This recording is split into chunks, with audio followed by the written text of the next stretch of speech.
మా దేవాదాయ భూములు వాళ్ళవి ఉన్నాయి. ఓకే, అవన్నీ కరెక్ట్గానే ఉన్నాయా? ఒకవేళ మా వాళ్ళు ఎవరైనా కానీ అక్కడికి వెళ్ళి షాపులు పెట్టుకుంటాము అంటే వాళ్ళు ఒప్పుకోరు. కానీ అదే మా వక్ఫ్ భూముల మీద ఏదైనా కానీ బిజినెస్లు చేసుకోవాలన్నా కానీ మేము పర్మిషన్ ఇస్తాం.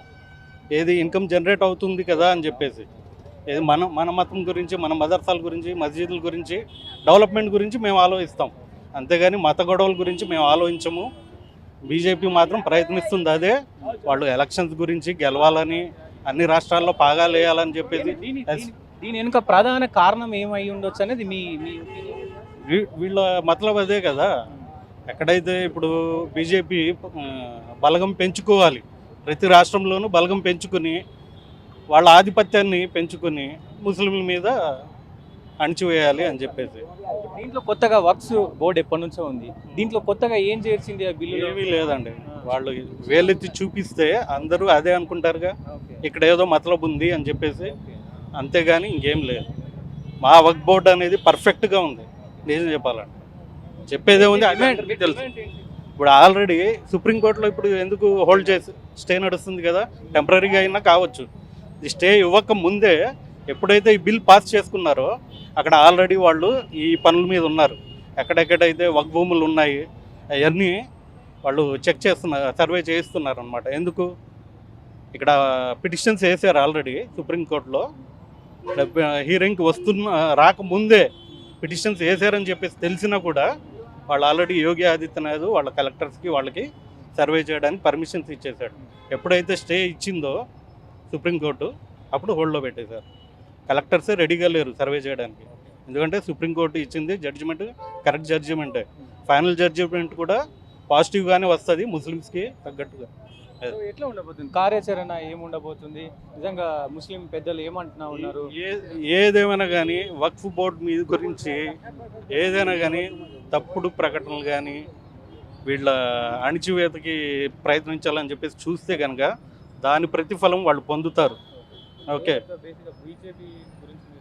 బీజేపీ గురించి అదే కదా. బీజేపీ అసలు పరిపాలన ఎక్కడ చేస్తుంది? బీజేపీ పార్టీ కరెక్టే ఉంది, పార్టీ అయితే ఉంది, ఎక్కడ పరిపాలన చేస్తుంది? జనాల్ని విడగొట్టడానికే ప్రయత్నిస్తుంది మొదటి నుంచి.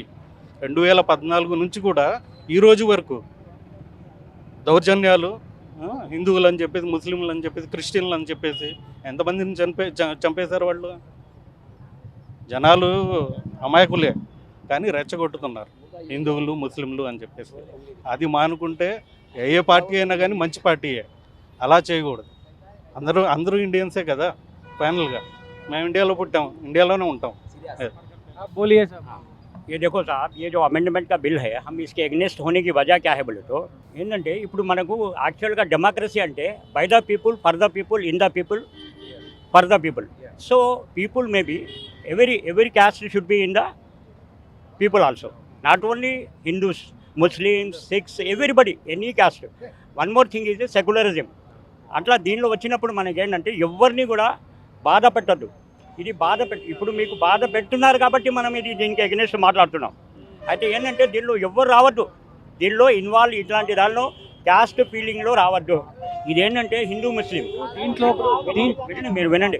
ఇప్పుడు ఏంటంటే మన ఇండియాలో హిందూయిజం ఎక్కువ ఉంది కాబట్టి వీళ్ళు ఒక టార్గెట్ వేసుకున్నారంటే హిందువుల సైడ్లో మనం ఉండి, అంటే వీళ్ళు ఏం చేస్తున్నారంటే మన క్యాస్ట్ది తీసుకొచ్చి జై శ్రీరామ్ అని కానీ బీజేపీది తీసింది కానీ ఇట్లా చేసినప్పుడు ఏమైందంటే వీళ్ళంతా ఒకటైతే ఇప్పుడు మెజార్టీ ఎవరైతే ఉంటారో వాళ్ళ సైడ్లో మనం ఉంటే మనకు గెలుపు వస్తుంది అని. అట్లా చేయదు కదా సార్. డెమోక్రసీ అంటే అందరినీ సమానంగా చూడాలా. డెమోక్రసీలో ఒకడు పెద్ద నుంచున్నాడంటే అన్ని క్యాస్టులు వాళ్ళకి తన బిడ్డలాగా చూసుకోవాలా. మేరే బచ్చే మన బిడ్డలాగా చూసుకోవాలా, అందరికీ సమానంగా న్యాయం చేయాలా, జస్టిస్ చేయాలా. కానీ ఇక్కడ అట్లా అవ్వట్లేదు. ఇక్కడ ఏం చేస్తున్నారంటే హిందువులని, ముస్లింలని, సిక్కులని, మైనార్టీ అని, తక్కువ ఉన్న వాళ్ళని వీళ్ళకి ఇట్లా చేయటం అనేది బాధాకరం. ఏంటంటే ఇది అమెండ్మెంట్ అనేది ఇప్పుడు కాదు, ఇది మన పాతకాల పురాణాల పెద్దల నుండి కూడా ఈ భూమిని వీళ్ళకి కేటాయించారు. అంటే వీళ్ళకి గరీబ్ ఎవరైతే ఉండారో వాళ్ళకి హెల్ప్ చేయాలా. లైక్ ట్రస్టీ అనమాట. ట్రస్టీ ల్యాండ్ లాగా ఉంటుంది. ఈ ట్రస్టీ ల్యాండ్లో వీళ్ళు ఇన్వాల్వ్ కావద్దు. ఇంకోటి వచ్చి ఇప్పుడు మేమే ఉన్నాము, మీ దానిలో ఎవరినైనా దానిలో హిందువుల దానిలో మనం జోక్యం చేసుకుంటామా? మీరు చెప్పండి, ఇక్కడ చేశారా అని చెప్పండి. మీరు హిస్టరీ తీసి చూడండి.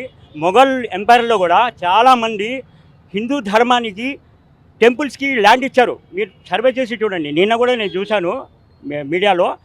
అప్పుడు అక్బర్ జమానా నుండి కూడా అక్బర్ దర్బార్లో కూడా హిందువులు రాజపతిలో ఉన్నారు. వాళ్ళు కూడా పరిపాలన చేసినప్పుడు ఈక్వల్గా అందరినీ, అంటే వాళ్ళు ఏమనుకున్నారంటే అందరూ మన బిడ్డలు, హిందువులు కానీ ఎవరైనా కానీ మన వాళ్ళు అన్నట్టు చూశారు. కానీ ఈ బీజేపీ అనేది అట్లా చూస్తలేదు. ఓన్లీ క్యాస్ట్ ఫీలింగ్ తీసుకొచ్చి హిందువులు వేరే, ముస్లిం మీద టార్గెట్. మీరే చూడండి ఎన్ని వచ్చినాయి. జహాద్ అని, అదేని, ఇదేని, అన్ని వాళ్ళ వర్షన్ ఏంటంటే నిజంగా ఈ వక్ బోర్డు దాని మీద వక్ బోర్డుకు సంబంధించిన చాలా మంది ముస్లింలు దాన్ని స్వాగతిస్తూ ఉన్నారు. కొంతమంది వినండి కొంతమంది పెద్దలు వీళ్ళని రెచ్చగొడుతున్నారు అనే వాదనలు వినబడుతున్నారు. ఎవరైతే చేస్తున్నారో వాళ్ళకి కేసేయండి, వాళ్ళని బ్లేమ్ తీసుకోవాలా. అంతేగాని మొత్తం క్యాస్ట్ని తీసుకొచ్చి మొత్తం ముస్లిమ్స్కే నాశనం చేయటం ఇది న్యాయం కాదు కదా. మీరు చేస్తున్నారు, నేను చేస్తున్నా, ఎవరైనా చేస్తున్నారు, వాళ్ళ మీద పర్సనల్గా వాళ్ళకి యాక్షన్ తీసుకోండి. మేము దాన్ని కూడా ఉన్న గలత్ అయినా అంటాం మేము ఎవరైనా. అంతేగాని మొత్తం ల్యాండ్ని ఇది చేసేసి ఏంటంటే ఇది ఫైనాన్షియల్గా వీక్ చేయాలా. వీళ్ళ ల్యాండ్ని మనం కబ్జా చేసుకుంటే ఏమవుతుంది అంటే వీళ్ళు వీక్ అయిపోతారు. వీక్ అయ్యేటప్పటికి వీళ్ళకి దబాయించేయాలా, మన రాజ్యం రావాలా, మన హిందూయిజం అట్లా కాదు. ముస్లిం ఎవరైతే పేదలు ఉంటారో పేదలుగానే మిగిలిపోతా ఉన్నారు. ఆ వక్కు సంబంధించిన సంపాదన వీళ్ళకి దక్కట్లేదు అనేది బీజేపీ వర్షం. వాళ్ళకి కేసేయండి. మీరు పెద్దోళ్ళు ఏం చేయాలంటే మీరు వాళ్ళకి కేసేయండి, సపరేట్గా వాళ్ళకి యాక్షన్ తీసుకోండి. నేను వద్దంటలేదు, మీరు వాళ్ళకి కేసేయాలా. మీరు ఎందుకు ఇట్లా చేస్తున్నారు, మీ అందరు సమానంగా పంచాలా. ఇప్పుడు ఒక రాజా ఉన్నప్పుడు న్యాయం చేయకుంటే ఆ న్యాయం చేయాలని వాళ్ళని అడగండి. అంతేగాని మొత్తాన్ని ఎందుకు చేస్తున్నారు, మొత్తం ల్యాండ్ని ఎందుకు చేస్తున్నారు? డిమాండ్ ఏంటి, మా భూమికి ఇన్వాల్వ్ కావద్దు.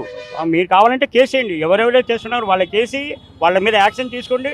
వాళ్ళకి మీరు న్యాయం, ఈ ఏరియాలో ఎవరైతే అథారిటీ ఉన్నారో వాళ్ళకి చందత లేదని మీరు చేయండి, దానికి మేము ఓకే అవుతాం. అంతేగాని మొత్తం ల్యాండ్ని మనము కబ్జా చేసుకుంటామంటే ఇప్పుడు మా ముస్లిమ్స్లో ఎవరైనా మీ దానిలో ఇన్వాల్వ్ చేస్తారా? మా దానిలో ఫ్రెండ్లీగా ఉంటాం మేము, కానీ మీరు ఉండరు. ఇంకోటి మొత్తం రెచ్చగొట్టడం అని కాదు, ఇది ఒక పర్సనల్ ముస్లిం లా బోర్డు నుండి మనం ఇది ఒక యాక్షన్ తీసుకున్నాం అన్నమాట. మేము దీని గురించి మనం తీసుకున్నాము. ముస్లిం లా బోర్డు మాకు పెద్ద అది, దానికి ఫాలో అయినాము మేము పర్సనల్గా. నేను రెచ్చగొట్టడం అని కాదు, రెచ్చగొట్టడానికి మాకు పాలిటిక్స్ అవసరం లేదు. మాకు అల్లా తర్వాత ప్రాఫిట్, మనకు అల్లా తర్వాత ప్రాఫిట్. దానికి మీరు మా రూల్స్ చదవండి. మేము వజూ చేసినప్పుడు కూడా ఆ వాటర్ని కూడా ఎక్కువ వేస్ట్ చేయడానికి ఉంది. వాటర్ని వేస్ట్ చేసినప్పుడు వేదాన్ని కూడా మనం వేస్ట్ చేయటము, ఇట్లా ప్రాబ్లమ్స్ క్రియేట్ చేయటం అనేది మన దానిలో లేదు అసలు. మీరు కావాలంటే హిస్టరీ చదవండి. ఎవరైనా మీరు చూసిన వాళ్ళు కూడా చదివి చూడండి. మా హిస్టరీలో, మా ఖురాన్లో ఏమంటున్నారు అదే మేము ఫాలో అవుతాం. కొందరు చీడపురుగులు ఉంటారు, వాళ్ళకి వదిలేయండి. కానీ పెద్దలైతే అట్లా చేయరు. ఇట్లా చేయటము అన్యాయము.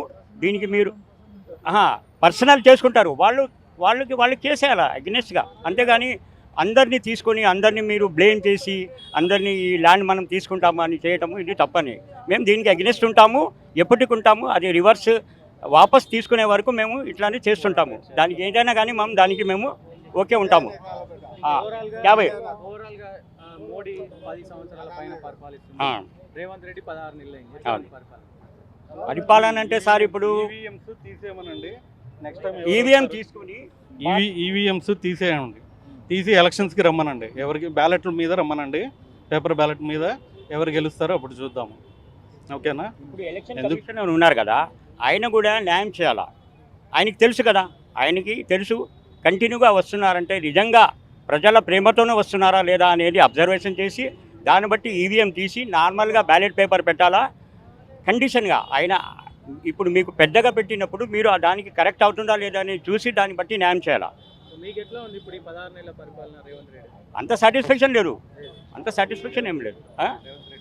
ఏదైనా కానీ ఇప్పుడు ఏదైనా చేస్తున్నప్పుడు దానికి కరెక్ట్ అవుతుందా లేదా. నేను ఇక్కడ పెద్ద ఉన్నా కాబట్టి నేను చేస్తున్నా లేదా అని ఆ సార్ కూడా చూడాలా. సీఎం అయినా కానీ ఎవరైనా కానీ న్యాయం అవుతుందా లేదు. మేము చెప్పటం కాదు, మాకంటే బాగా తెలుసు వాళ్ళకి. వాళ్ళు చూడాలా న్యాయం అవుతుందా లేదా. ఎక్కడైతే అన్యాయం అవుతుందో అది ఎవరైనా, అది క్యాస్ట్ చూడొద్దు, మనిషి इंसान है बस, उसके ऊपर अपन एक्शन लेना कोई भी होने दो कैसा और कुछ. బీజేపీ పరిపాలన బాగుంటుంది. సో వాళ్ళు ఏదైతే ఈ బిల్లును తీసుకొచ్చి దాంట్లో వేరే వాళ్ళని చేర్చడం పైన పెద్దగా తీవ్రత అంటే మాకు సంబంధించిన బోర్డు ఇది, మా వర్గానికి సంబంధించిన బోర్డు. దీంట్లో వేరే వాళ్ళని అంటే హిందువులకు సంబంధించిన వ్యక్తులు కావచ్చు, ఇంకా వేరే వాళ్ళు కావచ్చు, దీనికి ఏం తెలుసని ఇప్పుడు ఈ బోర్డులో ఉన్నారు. సో మీరు ఏ ఉద్దేశంతో వీళ్ళని దాంట్లో చేరుస్తూ ఉన్నారు? సో బీజేపీకి నిజంగా వ్యతిరేకంగా వీళ్ళైతే పోరాడుతూ ఉన్నారు. అది ఏదైతే బిల్ తీసుకొచ్చారో దాన్ని ఉపసంహరించుకోవాలని చెప్పి కూడా గట్టిగా ధర్నా అయితే చేస్తున్నారు. దీన్ని ఇలాగే ఉంచితే ధర్నా కొనసాగుతూనే ఉంటుంది, చాలా తీవ్రతంగా ఉంటుందని చెప్తా ఉన్నారు. కెమెరామెన్ సతీష్తో ఎస్కే, షాపూర్ నగర్, హైదరాబాద్.